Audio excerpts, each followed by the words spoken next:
Welcome to Health Oddity, the show that strips away the jargon and hype surrounding all things health and fitness to help you live a long, strong and energetic life. Lining up at the bar this week, here's Peter Lant, Paul Bassett and James St. Pierre.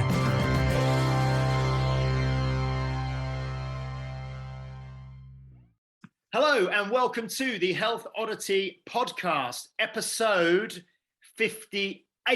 So we are well into our second year of podcasting every single week for over the last year. And we continue today with drawing on and bringing in some absolutely fantastic guests from all around the world to help you with your own training, your lifestyle, your longevity, your outlook around health and fitness and movement.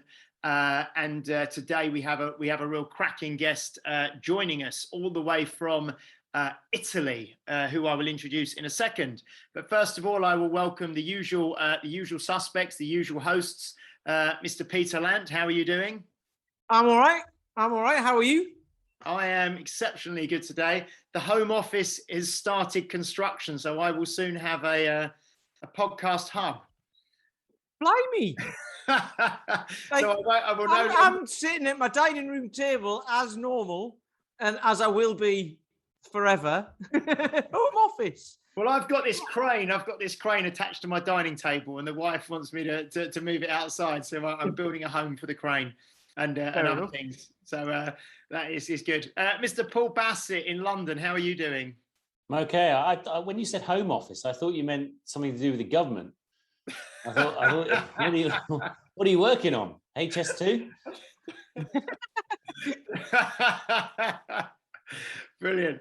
And we have joining us, I think he is approximately, from our conversations a few weeks back, I think he is approximately half an hour from Venice in Italy.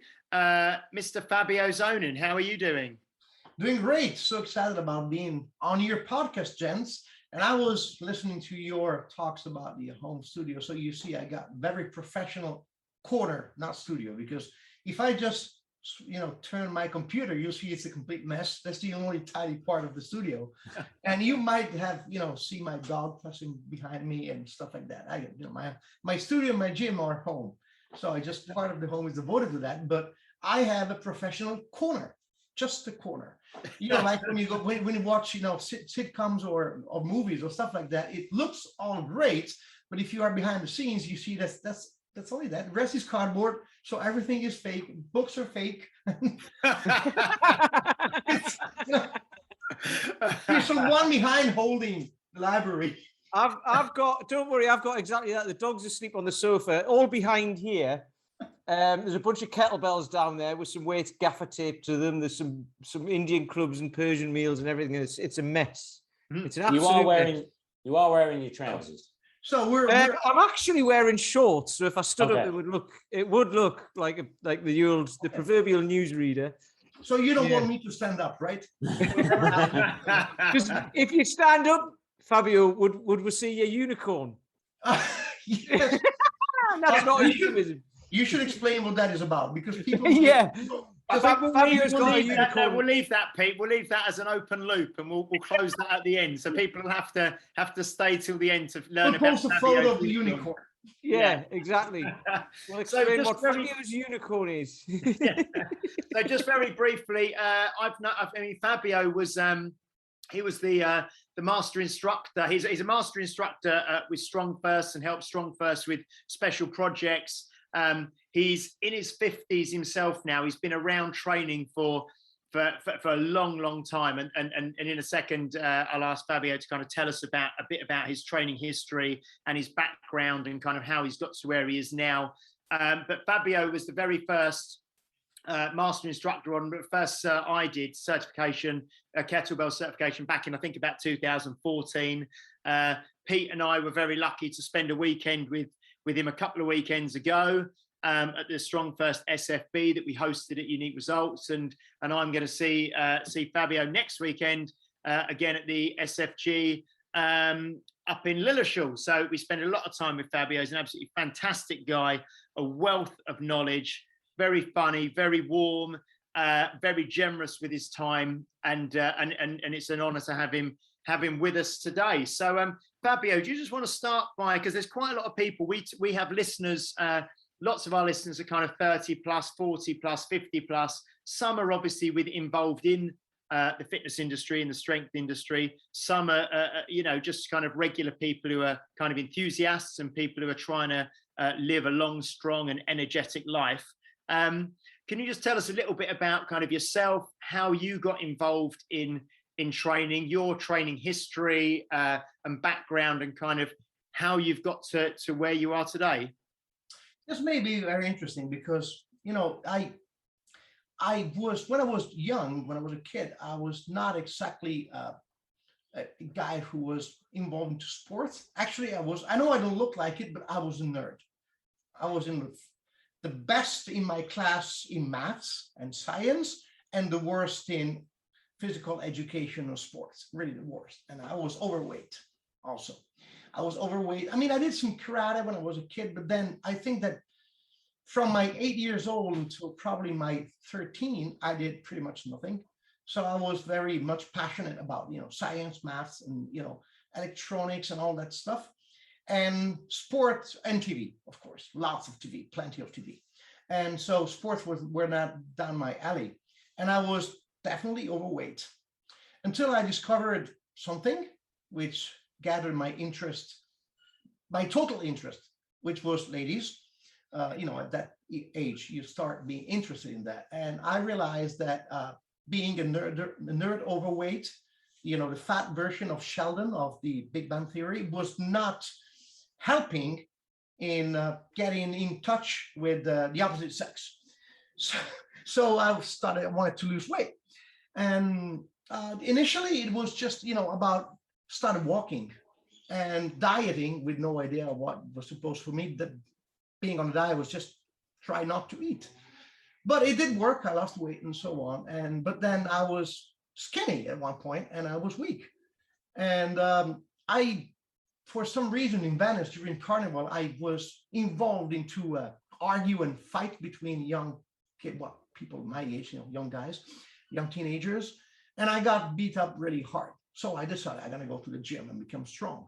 So that's the story. And I was 13 when I entered it was at the time was a weightlifting and powerlifting gym. So I went there and I had no idea, no clue. And at the time, right now, people who get into the fitness industry are kind of lucky because there is knowledge. At the time, there was no internet. There was no knowledge. There were probably 3 books about physical preparation in Italy, about weights at least. And some people would come back from the US with some, magazines and stuff where you would see Franco Columbo, Arnold at the time, guys like that. And so everything was like word of mouth.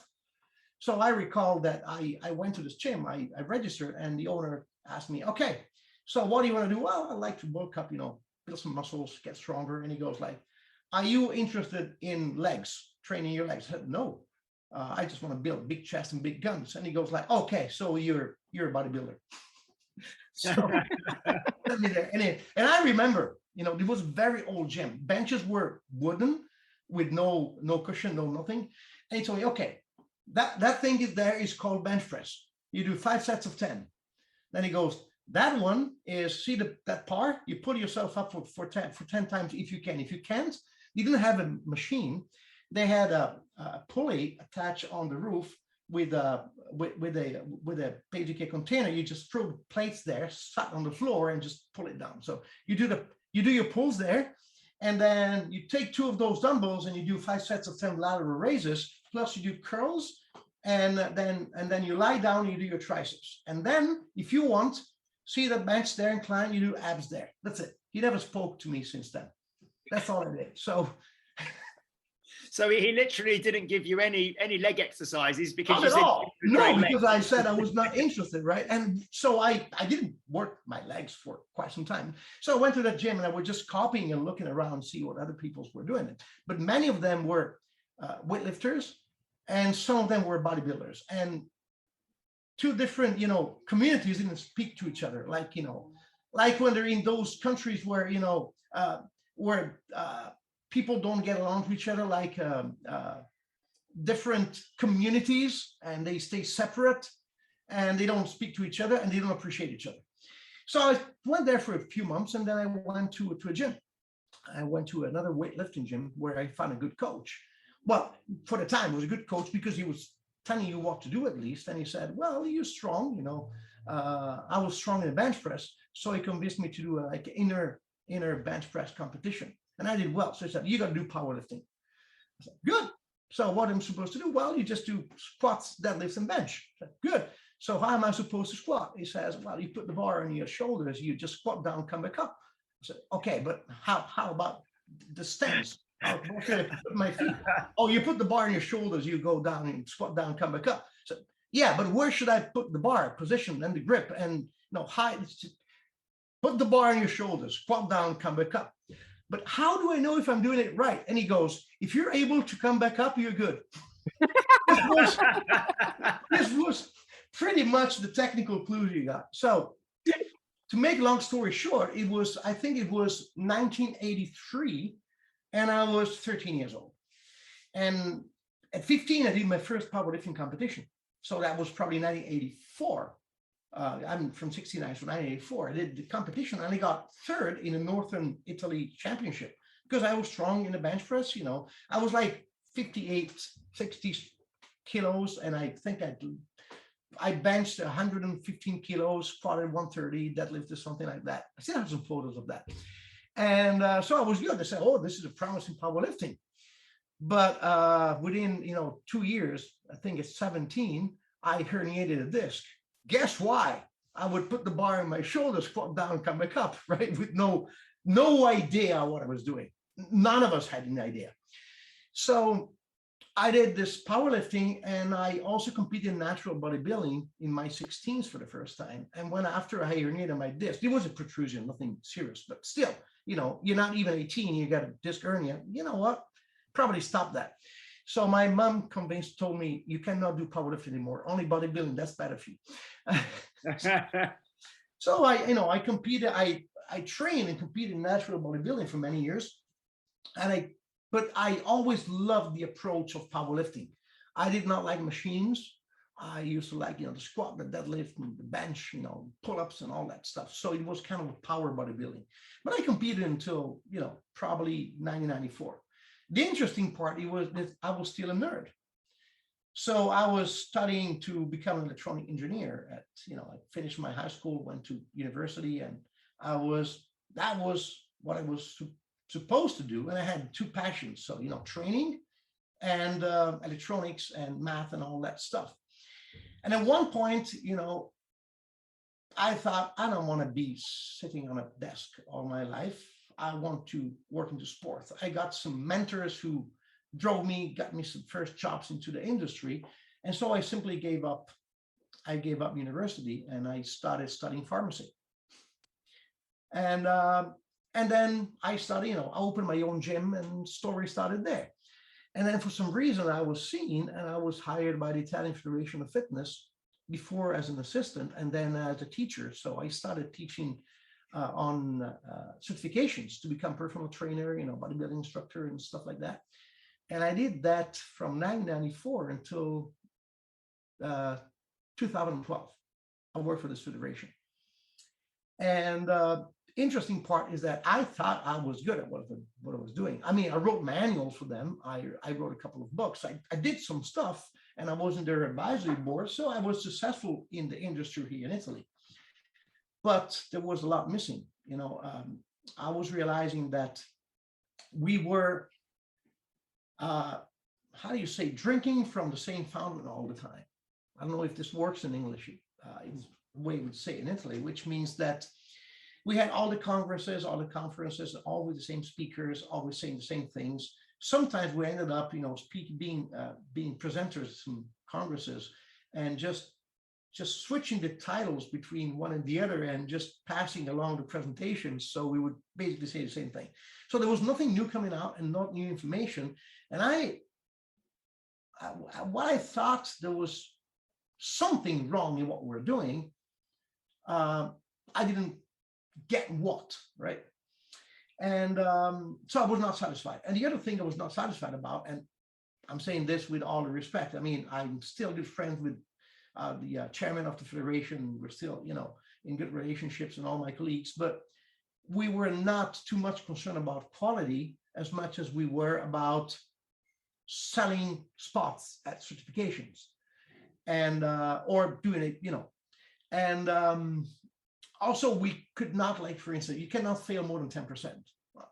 Well, actually, I believe that someone who comes out certified and has to take care of people's health should know, should not pass because he paid, should pass because he deserves it. And I mean, my take is that if I certify someone to be a fitness coach or a strength coach or whatever, it should answer yes to this question.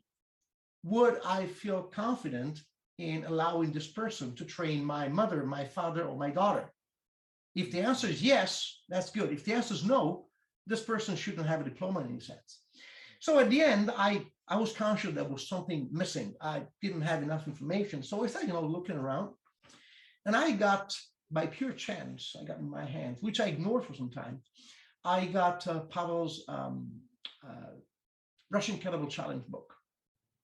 And at the beginning, I didn't look at that book that much because, well, there was this, guy with a naked torso with this big bell on his shoulders, and he wasn't, a big bodybuilder. So I kept it in the drawer for a while until I got another book, which was Beyond Bodybuilding by Pavel. Beyond Bodybuilding has, the first version didn't have photos on the cover. It was a black cover. And I did not initially realize it was the same Pavel. I just read Beyond Bodybuilding Muscles. Okay, I like this. So I read this book and I was amazed, because my thought was, this guy is telling that is right. He's telling the exact opposite of what we've been doing for years. However, it makes completely sense. So I started exploring and testing some of what I read in that book with great results. And at one point, it turned out that Pavel was coming to Italy for a seminar. And I didn't know the guy, so I just registered and went there. And I went there, with I didn't have glasses there, but it makes the idea. At the time, I didn't wear glasses. With my glasses, my notebook, and not a computer at the time, notebook, paper notebook, my pen, ready to take notes. I said, we'll sit. We'll get a great presentation there, PowerPoint, he will speak about stuff.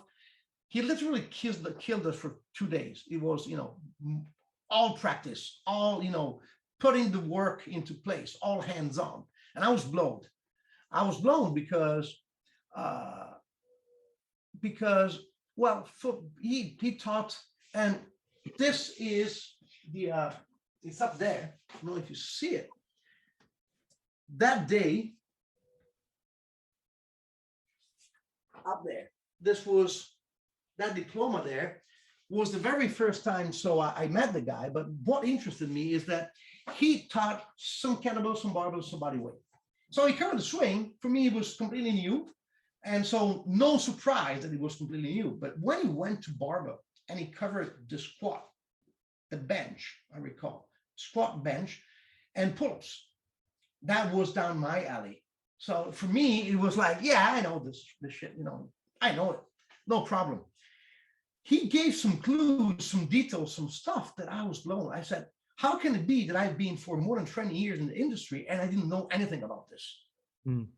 And I had some problems in my shoulder. I couldn't bench at the time, but the way he taught it, I could bench.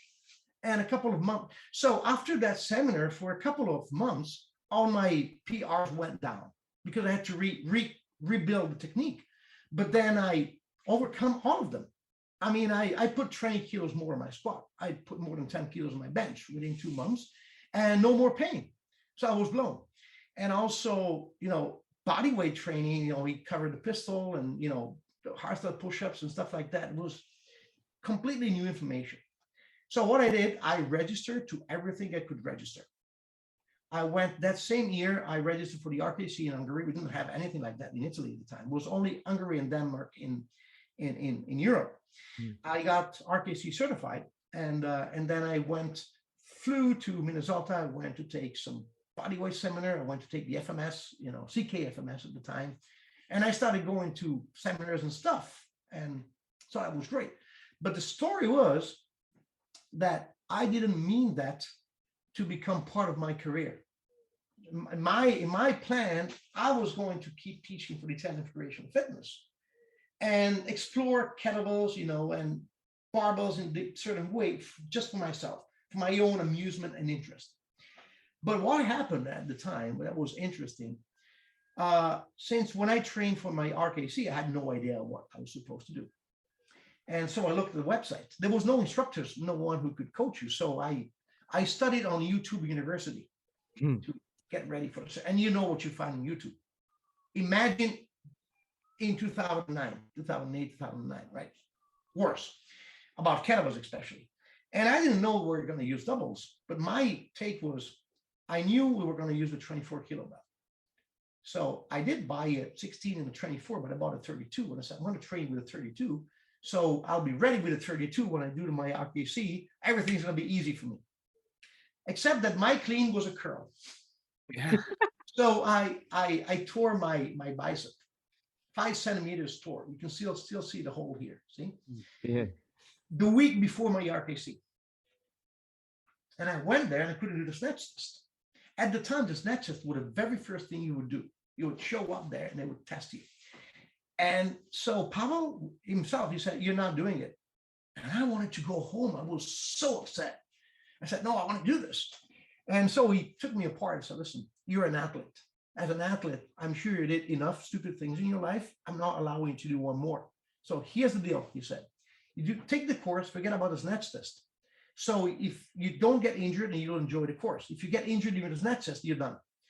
Sunday morning before breakfast at 6:50 a.m., you're going to do your snatch test. Okay, deal. So I stayed there, right? And 6:30 in the morning, 6:50 in the morning on Sunday, I did my snatch test with one arm because I couldn't use this one. I was 92 kilos at the time, and it was by the weight. So as many reps as your body weight in kilos. So I had to do 92 snatches, but I did it with one arm. And Jeff Newport was there, and he noticed me.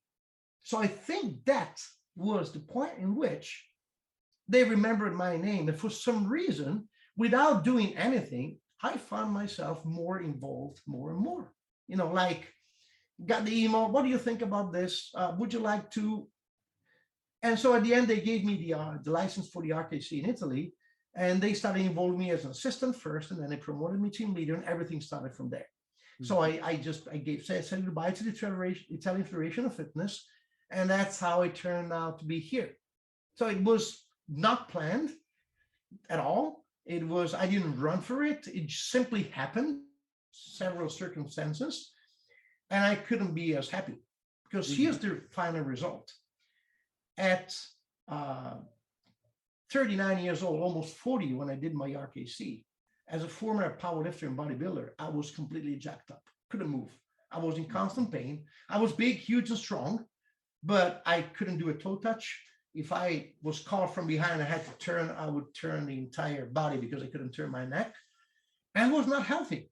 My blood pressure was kind of high, And I mean, I'm 52 now. I cannot say I'm the most mobile person in the world, probably the opposite, but I move much better and I'm much less in pain than I was 12 years ago, 13 years ago, when I was, in my early 40s or even before 40s.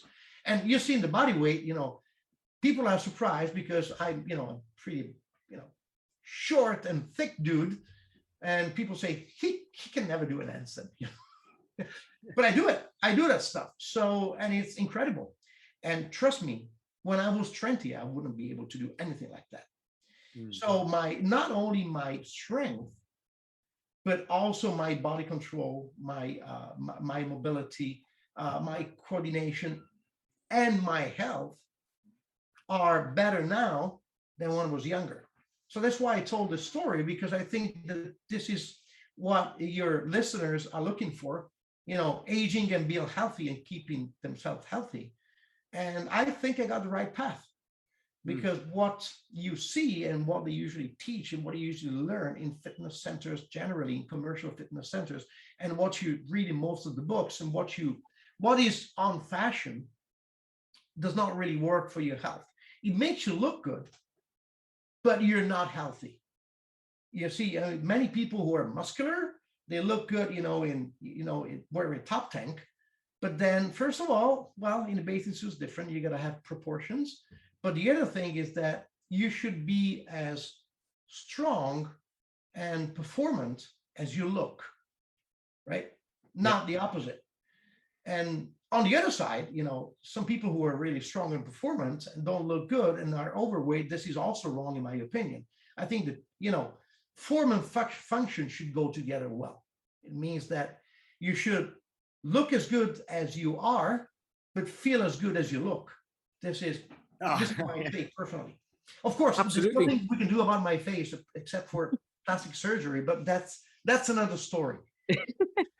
Well, there we go, listeners. That was the Fabio Zonin episode. Thanks for coming. I talked a lot. I love that though, Fabio. That you should look as good as you are and feel as good as you look. I always say you should. Is it better to look stronger than you are, or be stronger than you look? I think it's better to be stronger than you look because you get the surprise effect. Absolutely, because if you look stronger, if you look stronger than you actually are, people expect you to be able to do things, and then are kind of let down when you can't. Yeah, and that's Instagram there for you. Oh, and by the way, just behind the scenes for those who were not here pre-recording, I warn everyone, hey, I talk a lot. This is no problem. Go. Now they're worried. What I loved about that story is you basically, there's a few things, but you said you were 20 years in the industry, and you'd done lots of stuff, but all of a sudden there was this whole world open up with things you just didn't know. And you're like, how can I not know that? So this gets you. I mean, now I think it's easier with, which is why we do this podcast for listeners for their health, because there's so much information out there. It's like, right, we want to give you not like necessarily the right information, but good information, and then at least you can use that and take the bits you need and leave the bits that you don't need or the bits that you're not interested in. But and it's one of those things that, like, when you find a trainer as well, they might be like, right, well, I've trained a few people and that's great. But it's like, yeah, but have you seen a person who looks like this? Have you seen a person who's got this issue and this issue? And the more people you train, the more you realize, and the more, the better you become at training sort of pretty much everyone, right? So, what's my question here? I'm trying to think, because you're obviously always learning, and like you said, you got to the point where you couldn't move, you were in constant pain, but you could still probably turn up to competitions and things and do the thing, but then you'd have to, but you do it to the detriment of your own body. So how did you start to come out of that? What was the process? Because I mean, obviously your mindset changed and you said, right, I'm going to learn more and I'm going to do something about it. But where did you begin? What did you start with? No, it started by one consideration. In 2006, I mean, I competed in bodybuilding regularly until 1994. Then I quit because I opened my gym. I had my clients, students, and people to take care of, right? And then back in 2006, I just did a comeback. I just, without telling anyone, I took my team. I had 12 athletes. I took them to the nationals of, natural bodybuilding. And when I went there to take them to registration and weigh, I said, I'm also competing. No one knew, not even my team. I went there and I won the overall. I won everything. But here's the interesting part. And then I started asking myself questions, because I said, now I won. Today, the day after this came, today, but because especially after this competition, we went out for a pizza. Finally, I could eat right after 6 months of dieting. And I passed away. Passed out? No, passed away is that dying, right? Passed out is when you just, yeah. So I ate and I passed out. I was feeling so bad. And the following day I couldn't move. And my ankles were swelling and so on. And I was in pain. And before, the competition, I was in pain. And I said, now I should represent the perfect body.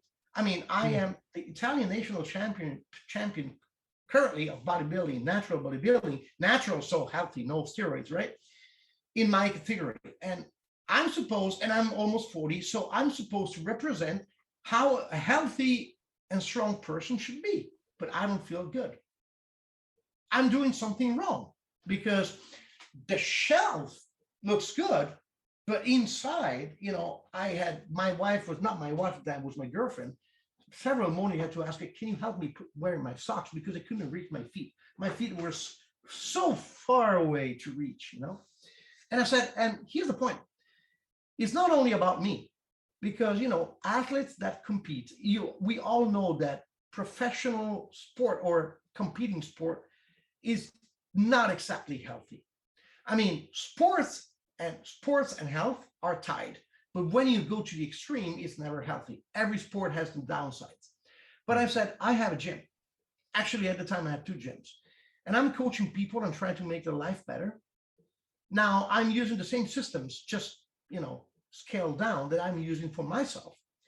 Now, if I am not feeling good and healthy, even though I look so, I'm probably delivering the same message, the same strategies to my students. I'm not doing good for them. I'm making them look good, but not feel good and not feel healthy. There's something wrong. This is how I started exploring around outside. There was something that was not. Does this answer your question, Pete? Yeah, it's no, that's good because like you say, you're training people. So this will still be happening. So people will train the way they train and be like, I'll look great. So therefore I'm going to train my clients to look like that. Yeah. And it's probably more kind of people saying that. I'm going to generalize here, but probably like younger people in their 20s, say, who want to look like that. I mean, it still happens to guys in their 40s and stuff, but maybe they do it in a different way. But it's kind of like, and we talk a lot about this podcast, and I've been talking a lot about this as well recently, is what does it look like in 20 years time? What does what you do now do for you in 20 years time? Because most of the people who we'll come across aren't professional athletes. They just, you know, they're recreational and just want to feel better, look better, maybe have a club to go to, some friends to make and what have you, and just socialize and get stronger with it. So that'll be the kind of listeners we get. That'll be the people who we're talking to right now.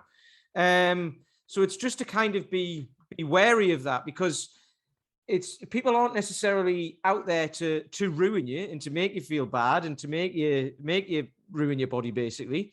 You know, but it might be all that they know, and they think, well, you know, it makes me. But that's very interesting what you said. You were walking around, and you should be the epitome. You should be the poster boy for health and how good you can look at 39 and all of that sort of stuff. But you actually couldn't put your socks on. Yeah, that's now you. It's different, because now I can. One thing that I always thought that is, and this is part of the ethics of an instructor or any professional. We say in the US they say walk the talk, right?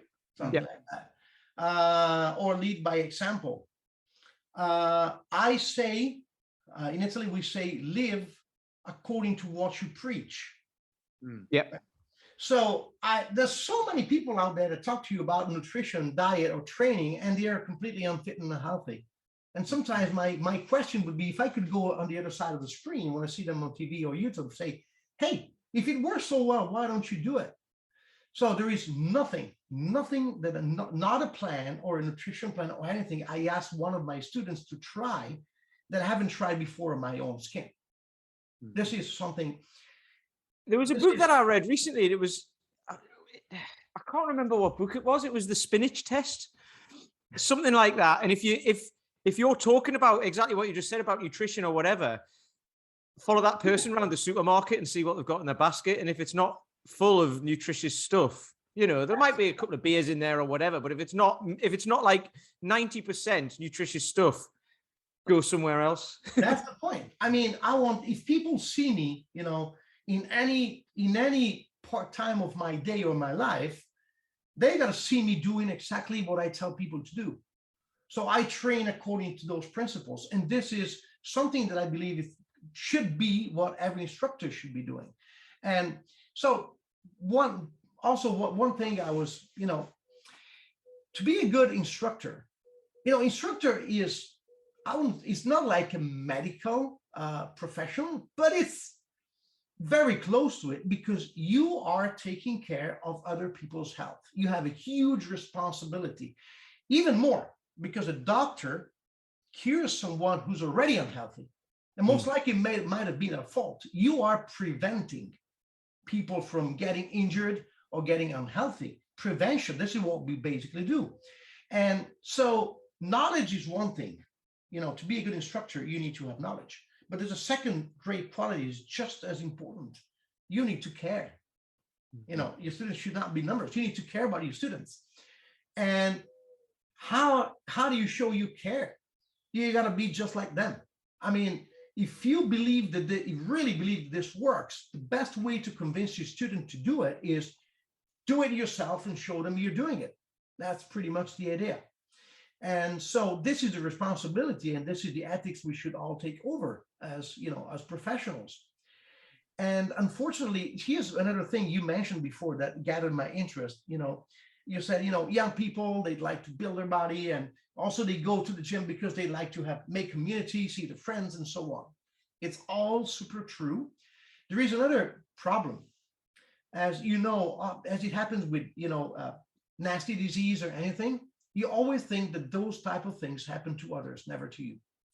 So when you are young, you have a hard time having a long-term view and looking ahead. I mean, I've been there. I think we've all been there. It means that you think, I'm healthy now. I want to look good now. And yeah, I'm okay. I'll never have a back pain. I'll never have a shoulder joint pain. I'll never have diabetes. I'll never be overweight when you're young. But then suddenly you find yourself there. And this is the main problem. The main problem is that, it's very hard to deliver a message to someone as young, because I don't know if it works in English, but in Italy we say that we learn how to swim only when the water is pretty much up to here. Before that, you have no reason to learn how to swim. If you have a very low pool, you're okay. But when the water gets here, probably you should start learning how to swim. And this is the main problem. So the idea, the way I see it, when I deal with young people who don't really care about health, is that if they don't care, I got to have double care. I got to care. I got to take that care for them, which means I need to give them what they ask for, which is look good, look strong, be muscular, big guns.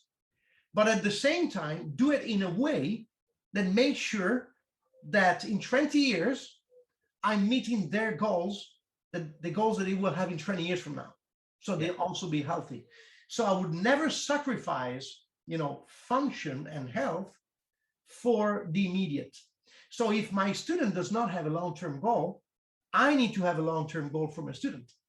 Does that make sense? That's huge. Yeah, that's huge actually, because a lot of people think they know what they want, but they haven't got the experience, so they don't know, because you've done it, you've been there and done it, so you know what it looks like. There.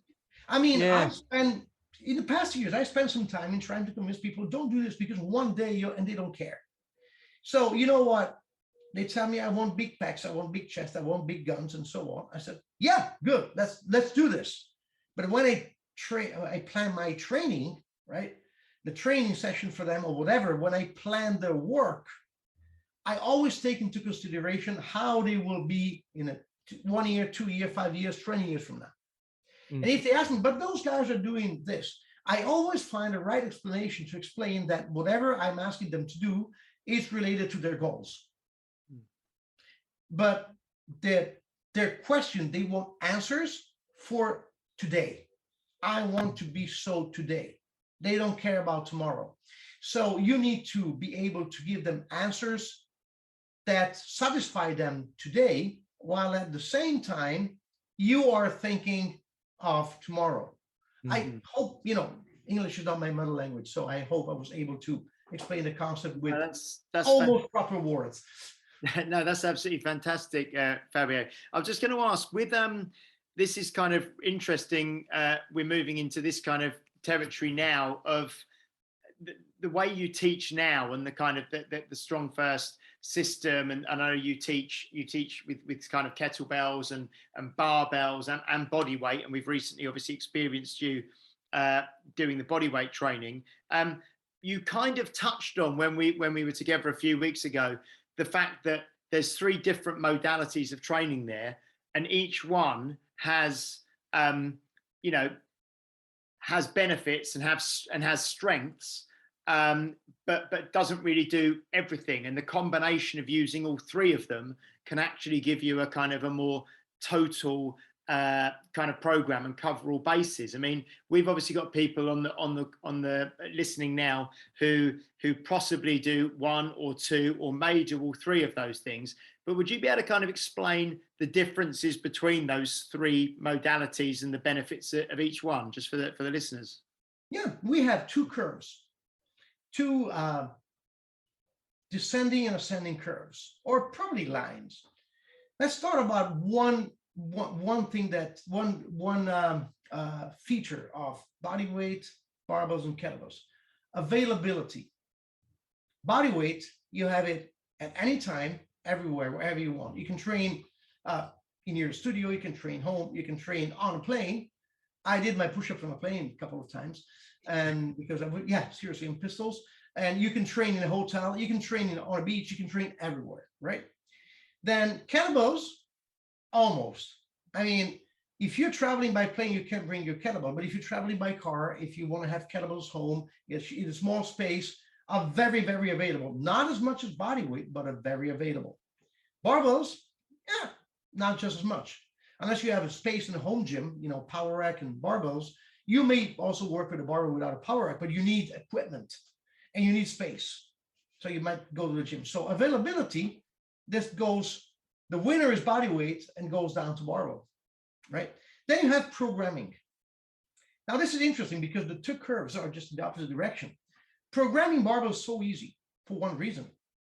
There's no limit of how much you can load on the bar, but also you can really adjust the weight perfectly to your strength, because you can have small plates.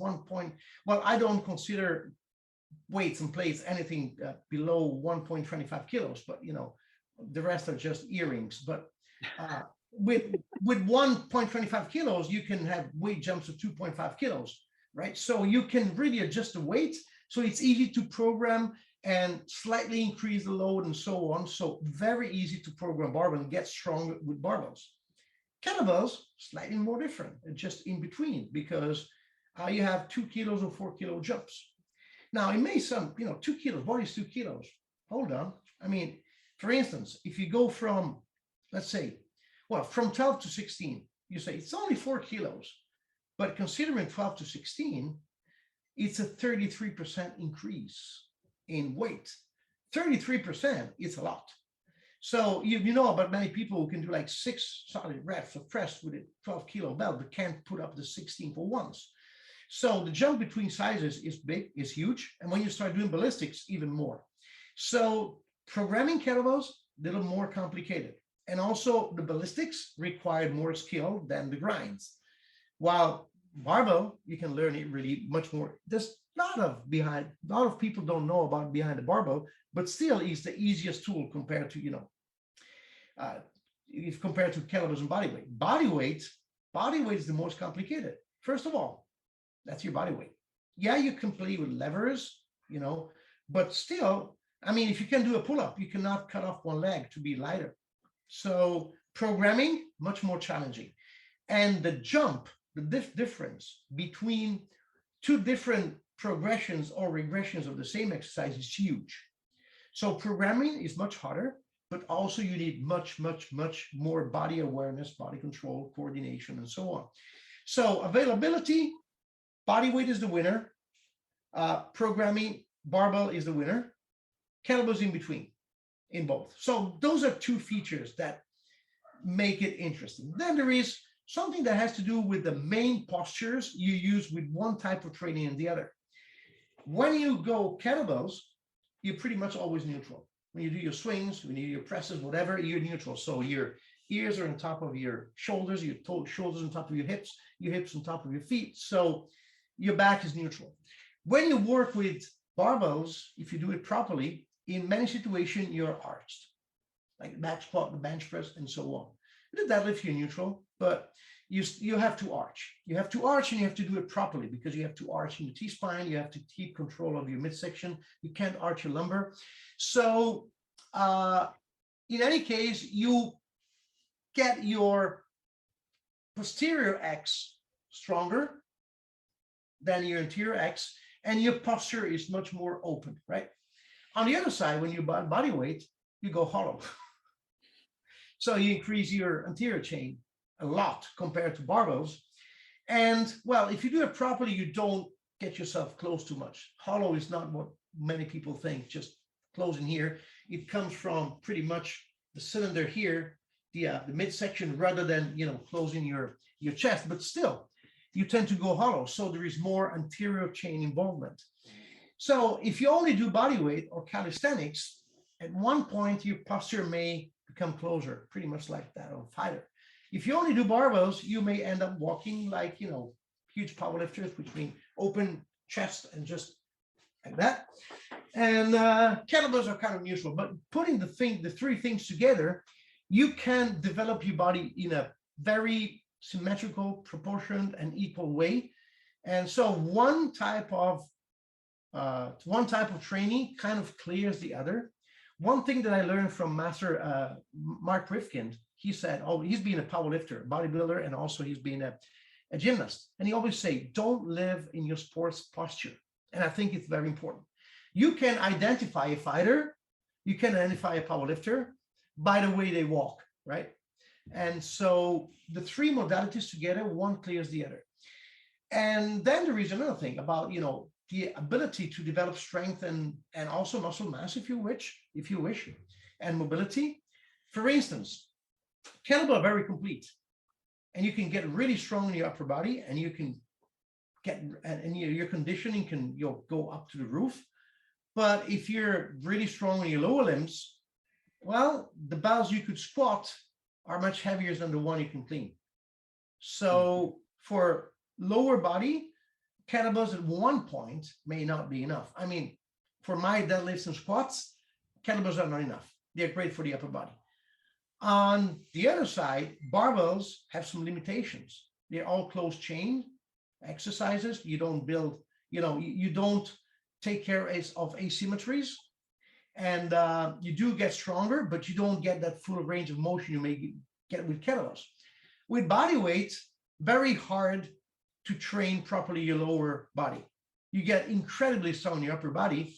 You can get strong in your lower body, but not as much as barbells. So I think that, and with neither with barbells nor with body weight, you can really do conditioning. I'm talking about body weight strength training, of course, not, you know, not flows or other stuff. I'm speaking about what we do. So I think that the three together allow you to train yourself, you know, 360 degrees. And when you have them all available, you can use them all. But when you travel or you don't have them all available, you use what you have, and you can train you 360 degrees anyway. I was in Greece on vacation this summer, and when I was where I was, Rhode Island, no gyms around, no nothing. There was a stage where they used to do, you know, the shows in the evening, the village stuff. You know, they would do the shows, the musicals, whatever. And on stage, I would go on stage in the early mornings and use the stage places to do the handstands, and then I would use the how do you call it? The stairs to do the pistols and other stuff and dragon flags and so on. And I trained body weight for 2 weeks because I didn't need anything else. So if you have that knowledge, you can train everywhere. Sometimes I go somewhere there's only kettlebells available, and good. Sometimes there's no kettlebells, but there's barbells. So if I have the choice, I use them all. If I don't, I adapt. So that kind of takes, I suppose, the way you've just explained that leads us on to the importance of having a principle-based system rather than a technique or an equipment-based system. So the way that you train, you utilize the same training principles regardless of the modality or the equipment available. Is that right? Exactly. I mean, the principle, it's like physiology. Human physiology is the same. I mean, the four of us look totally different. Guess what? We function the same way. It doesn't matter if I wear long hair, you guys wear long short hair, someone has a beard, someone doesn't, and we have different body types. Our physiology is the same. So the difference is really slight. And same applies for training. Training is based on body physiology and body biomechanics. We all work and function the same way, and we all respond to the same stimuli, which means that it doesn't matter what tool you use to get strong, you have to do the same things. To build muscles, you have to do the same things. To become more conditioned, you have to do the same things. The tool changes. So there are differences in some techniques as far as for, if I'm using a bell, I want a neutral wrist. If I'm using a barbell, I want a slightly extended wrist, for instance. So slightly different that are related to the shape of the implement. And then there are programming differences that are related to the way you can adjust the training load with different implements. But the principles are just exactly the same, are universal, just as physics. Physics is universal. Do you know anything that does not follow rules of physics in anything that you know? I don't think so. Well, just the same. Magic. So that's the way it is. Magic. So that doesn't follow the rules. and my cat doesn't follow any rule of physics. I mean, my cat is 21 years old. She's still alive, and she screams like the singer of Halloween. So, yeah, everything except my cat. I was just going to ask Fabio, in terms of your own training, I know we've kind of talked about how you developed and how you maybe met Pavel, and then you went down a kind of a different route than you were on previously. But in more kind of recent times, do you still have training goals yourself?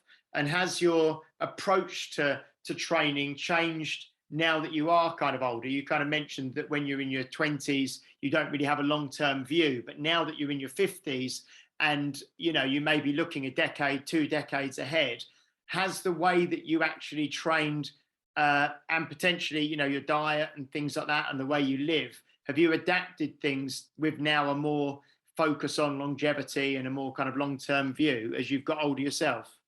Definitely. And I had to hit the wall quite a few times before learning the lesson. It means that I'm not saying I'm not going to compete anymore, because that is going to happen. And just, I did not many know, but I did a bodybuilding competition just probably 3 years ago. I just showed up, and did it. And I did the same with another powerlifting meet. So I'm going to compete, but the approach is different. So first of all, I don't train for a PR. I just let it happen. This is crucial. It doesn't seem very important, but it is. It's like, if I tell you, I give you a training session in which your goal is to improve the number of sets of 10 swings you can do in 10 minutes. And I give you a stopwatch. You will end up watching the stopwatch and trying to rush the clock and build and beat your previous number every time. So the only way I can prevent you from doing so is telling you, okay, just let the clock start, turn it upside down so you can't see it, and just stop whenever it rings. So you have no idea, right? So if you start thinking at our age, and at my age, start thinking, I want to compete there, I want to deadlift 300 kilos, I want to do this, you start pushing. If you train to stay strong and healthy and eventually become stronger, PRs happen. Now, it's interesting because, they say they usually, and it's true, I can tell you, I did lose strength in the past years compared to a few years ago. But incredibly, I did my squat PR, I think it was in January, and at 51 years old. I squatted 240 with no equipment, no belt, no nothing. And that was unexpected. So I do train for strength, but I don't push myself over, because everything, see, you have to use your body physiology, not to try to alter it, which means that you may push and back off, but you can't push all the time. So what has changed is that, first of all, the goal is not to win at all costs anymore, because I have no one else to compete against except for myself. Because now the goal has changed. The goal is, not for now, today's goal, if they ask me today, is at 60, I want to be able to do the same exact things I can do today at 50, at 52. This is my goal, because I know that it's unavoidable. You're going to slow down, but the goal is stay there. When I was 20, my goal was next year, I want to be stronger, right? Now, seriously, that can happen. I mean, in May, because by the way, I got a PR at 52. But if I know that if I pushed for it, I would have gotten injured. Because what changes when you age? Your physiology stays the same. The difference, what changes is the time it takes for your body to adapt and the time it takes for your body to recover. So you can be as strong as before, but you can't recover as quick as before, which means that you can't push yourself. Listen to your body. Now, listen to the body should not be taken as an excuse, because many people say, I listen to my body. Today, I don't feel like training, so I don't train. Today, I feel like drinking an extra beer, so I'm drinking extra beer. And today, this is not listening to your body. This is not. You need to have a plan, but you also need to be ready to change the plan if something goes wrong. I plan my training all the time. I keep a strict training diary. I have them all. You see behind there. See this file here? My training diaries of the past 20 years. I have them all.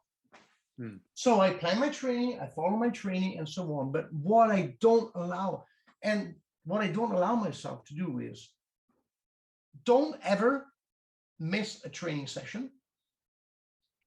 If you have to, recover it. Don't ever overdo. Now, believe it or not, if I teach a workshop, it happened the week before I came for the SFB. I done a barbell workshop here in my town. And at one point I demoed the deadlift, and I was explaining how there is a delay when you start pulling the bar and when the bar leaves the ground when it's heavy for you. So I just picked up, a 220 kilo bar and deadlifted it.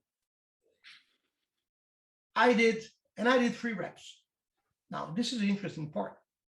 Those 3 reps, I took it off my training for the following week. Off the reps I was supposed to do with 220. This is the plan. I'm doing the plan. So I'm not doing anything less than what I plan to do. If I have, I recover it. So if I'm having an off day, if I'm not feeling good, then what I do is I leave it for the day, and then I will probably do something more the following week. However, on the other side, I don't allow myself to do anything more that was planned, just because that day I feel immensely strong. Because doing too much, you know what's going to happen. You do a PR today. It was easy. What do you want to do next time? You want to try more. It's easy. What do you want? You want to try more, and then you get injured. I did that mistake several times. So I am proud to say that the last training session I missed, I didn't recover, was August 15, 1996. my wedding, my first wedding with my first wife. I missed that session. All the others, I recovered them. And if I have to travel, like when I come to England and so on, I plan all my training schedules so that nothing is missed. Right? But on the other side, I can say now that I'm proud of never having done an extra rep or put on a bar a weight that was heavier than what was planned. So, and I plan when I'm supposed to try a PR. Or if I try a PR because I really feel strong that day, what I'm doing is I'm taking note of that and always back off. The next step after a peak is always down. 2 choices. go down with your own legs or tumble down. You have an old saying in England, right? There is old things like Jack and Jill went up the hill to fetch a pail of water, something like that, right? So I don't want to go down tumbling from the hill. And so it's more consciousness, basically, and it's just avoid doing stupid things. I picked this from my good friend and colleague, Michael Hartle, which is plan the work, work the plan. A plan, for me, is the way to avoid overdoing. A plan for others may be a way to avoid underdoing, which means if I just go by feel, I'm getting too lazy. If you go by feel, according to your personality, you may end up in two things: underdoing or overdoing. Do the right thing for you. And there are times in which you need to stop and rework your plan and, just do it. And so my training is still includes, I train 4 to 6 times a week. I weigh the intensity. I weigh the volume. I always do my due diligence for mobility work and all that stuff. But that's the first thing I do in the morning, by the way. Wake up 4:45. At 6, my training partner is here. 5:45 and 6, we're under the weight. And we do that every single day of the week, unless I'm traveling or anything like that. But that's the way it's done. Discipline. Well, that's absolutely fantastic. I think we've gone just over the hour, Fabio, and I know that is a really interesting take, and I'm sure that people are fascinated to know the last time you missed a training session was it 19? It's true story. 1990. 25 years ago. I did things like I was traveling for 2 weeks and I did like 11 training sessions in a row to catch up, or sometimes when I have long travels, I call or book wherever I go to make sure, find out what I will have available, what days I can train, because it has to be lifestyle. It's just like eating, if you want to stay healthy, it's like eating or drinking or any other thing. It needs to be planned. And, it's different because some people travel once a year. I travel every month. If I don't keep some rules and a healthy lifestyle, we had COVID, but the original plan was being in the UK next week, then being in Greece, then being in Brazil, then being in India, then being in the UK again, then being in Costa Rica, then being in Mexico. If I don't organize everything well, I can't stay healthy. And what I like to say to our listeners, listen, there's no excuses, because if you know the principles and with your body weight, you can train wherever you are, and you don't need to kill yourself and train for hours. But you need to keep a rule, same applies for nutrition and all the rest. If you've seen me when I was in the UK, you never seen me drinking, right? Nope. You always see me eating healthy. I do drink, but I drink not on a regular basis. I drink when I can. I drink once a week, and I enjoy my beer, my wine, whatever I need to enjoy. But if I'm traveling, and I'm with you guys for 4 days and nights in a row, and all the 4 nights out of 7, I drink 2 or 3 beers, and then I travel to another country and I have to drink. That's not going to work. So I do enjoy life, but I don't overdo. Right? And that's the way to do it. There's nothing to do. The more you age, the less freedom of action you have to keep yourself healthy. Less bandwidth. I think that's probably a good 10-minute section we should take out and stick as a standalone YouTube section, because in the end, if you don't do these things, you just don't get the result. And a lot of people, they want the result, but there's a huge kind of mechanism, decision making that you have to have in place in order to keep this kind of progress in this lifestyle. Is you have to have made a decision to attend to the things that you want to achieve, and I think most people make a decision not to. And it's not because they are busy. It's not because they have children. It's not because they have a social life. It's not because they have injuries. It's not because of anything, or they travel. It's because they choose not to do it. And that's a tough thing to hear. And as a personal trainer, you've got to go on that that kind of fine line between basically saying, well, actually, it's your fault, to saying, actually, well, okay, given this, you can actually choose, you can actually make decisions, you can empower yourself. And I tend to err on the side of, well, actually, let's just think about this in terms of empowerment rather than your fault. You know, at the moment, you just didn't realize you were empowered. And if you really want this, then let's empower you to do it. And then obviously they've got to make a decision to do it once they've been empowered. Yeah, and results, it's hard at the beginning, but then results will give you the drive to keep going. You know, one heroic act does not turn you into a hero. You need to be a hero all the time. You need to live like a hero, right? So just to give a comparison, the idea is do a little bit at a time, but do it constantly. To have results and keep the results, you need to have, consistency, you know, commitment and patience. Those are the three things. You don't get fit in 3 days. You know, what you are now is the result of what you've been doing and eating in the past 10 years of your life. Yep.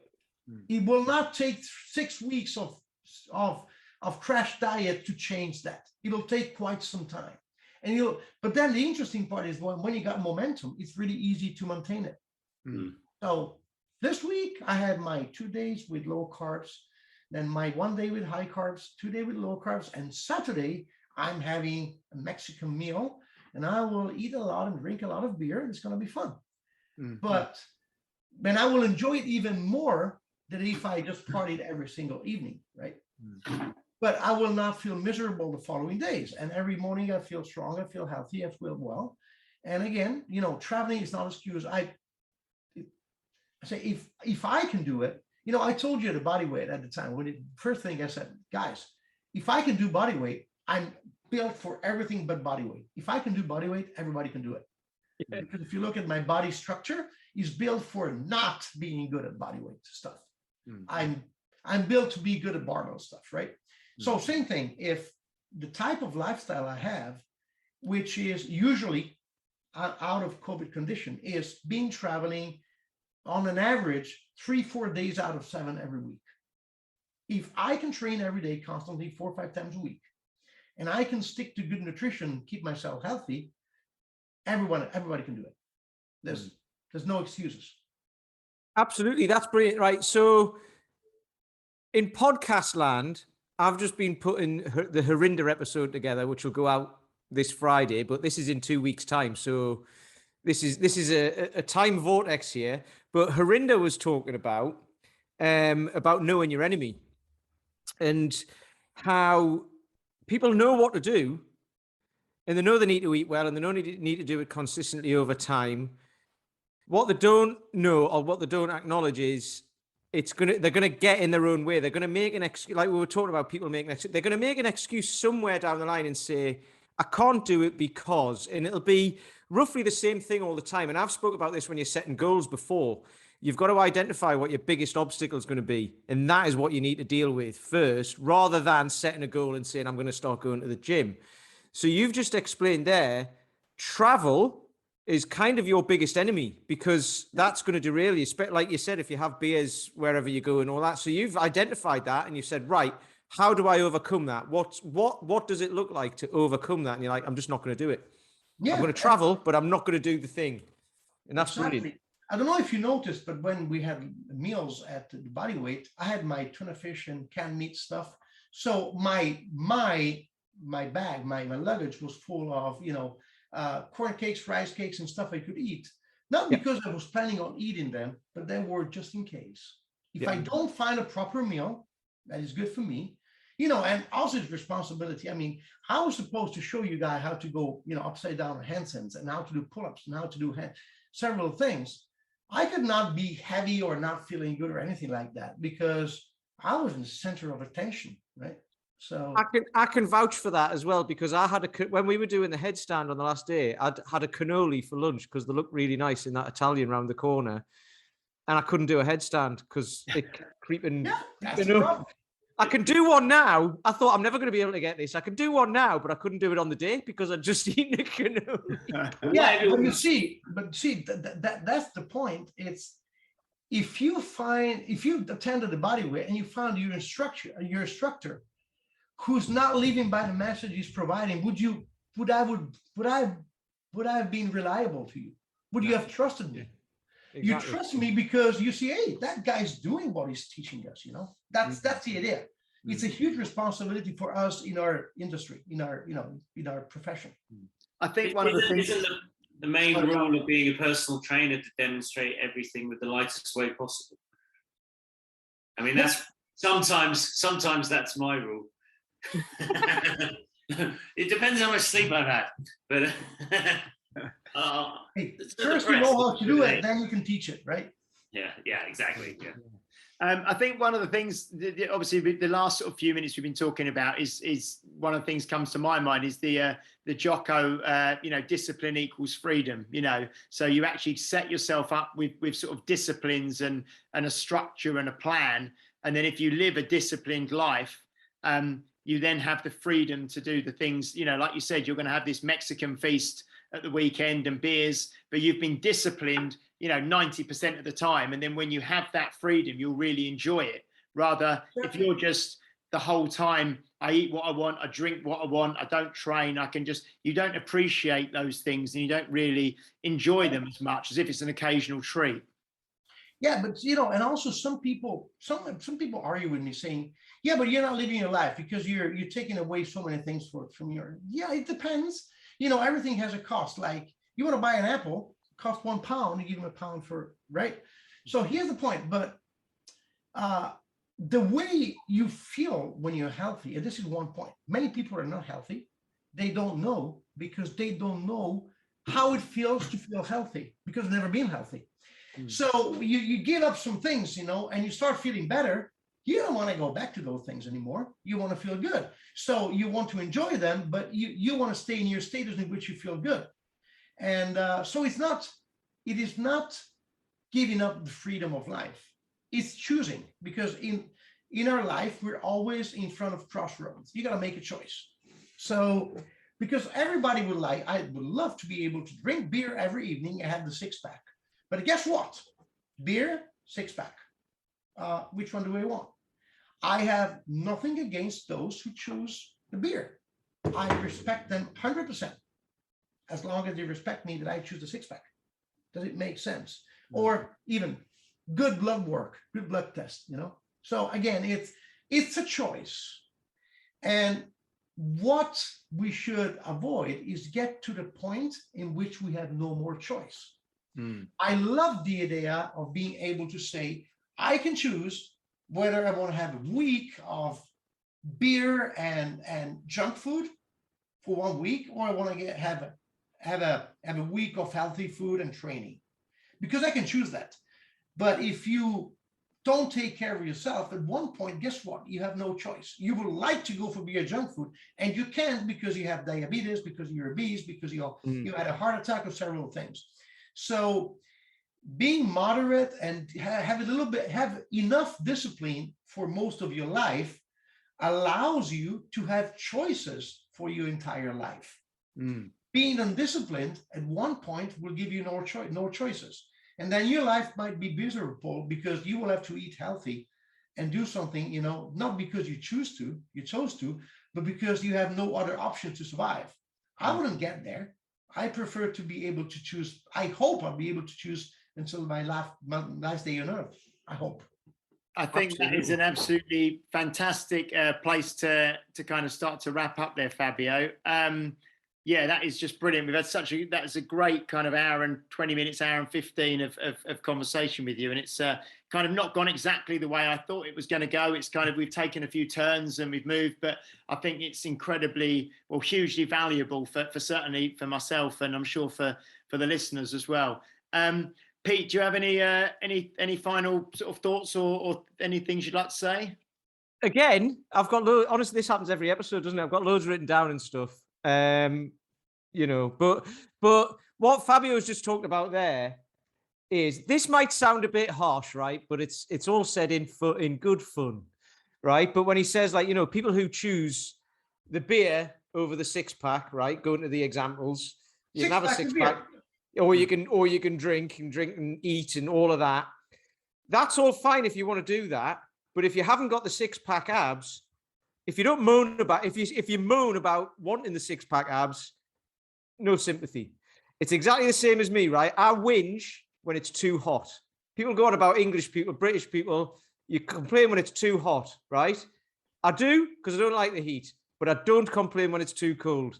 So I'm allowed to do that. It's the same thing. So there you go. Take that. Makes sense. Mr. Paul Bassett, do you have any final thoughts or anything you'd like to say? No, I like the way this conversation went, particularly at the end. This idea of this personal responsibility and this planning to succeed. I mean, I did have a lady say she lost a couple of kilos in the course of a couple of weeks following a plan that we were doing, and at the end of it, I was like, "How are you doing?" And she said to me, "So do I have to be vigilant for the rest of my life?" Because this was a very overweight individual. And I said, "Kind of, well, yeah, kind of. You know, you just got to keep thinking, and it gets easier to do it the more you practice it, the more you attend to those skill sets. I mean, for you, Fabio, you must now probably go into automatic pilot. You know what your bag looks like. You know where you put it before you leave the door. You always double check that you've got food in there or whatever you need to bring. You think ahead. You probably go back to the same hotel if it's been a good one. You'll get into a rhythm, and I always say to my clients, it's very rare that you're going to come across a week that throws you completely. You know, even people I've got who work in like A&E, they kind of know a lot because they're experienced. There's nothing, I mean, they may be thrown by certain kind of things that come in through the door, but they probably know when they're going to start roughly, or they know that if they're not going to finish on time, that it's happened enough for them to be familiar with it. So it's very rare. It's not like it's like overnight apocalypse and we don't know what's going to happen. So it's like the reason they're not doing it is because they're just choosing not to plan. And I understand why, because it's probably tired and willpower is finite. But if you don't do that due diligence, if you don't plan, if you don't invest at some point, it's no wonder you're going to get caught out. And as Fabio's just demonstrated, if you're kind of a living example of someone who's maintained it because you've just constantly nurtured it to the point now where you probably can't imagine doing anything else. You'd probably be very uncomfortable to be the person that chose beer over the 6-pack. It would probably actually be a harder thing for you to do than what you're currently doing. Oh no, I enjoy that when it's time. Yeah. This is a good thing. I'm not, unlike others who this is also a mistake, getting maniac about something. If I have to eat and drink, I eat and drink, and I don't feel guilty the next day, I eat and drink.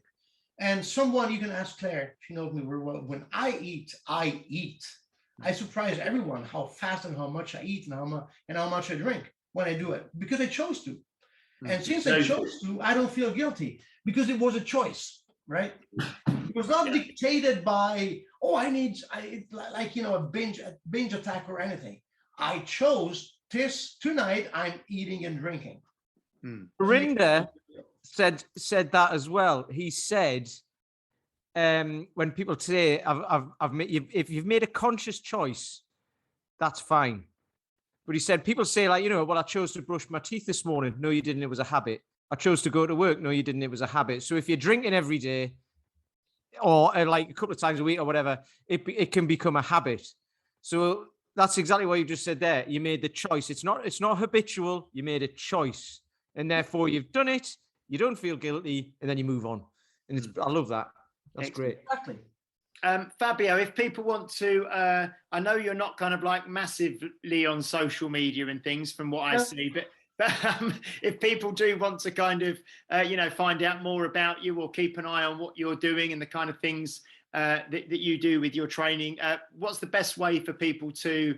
A lot of stuff. When I publish articles, you go on strongfirst.com.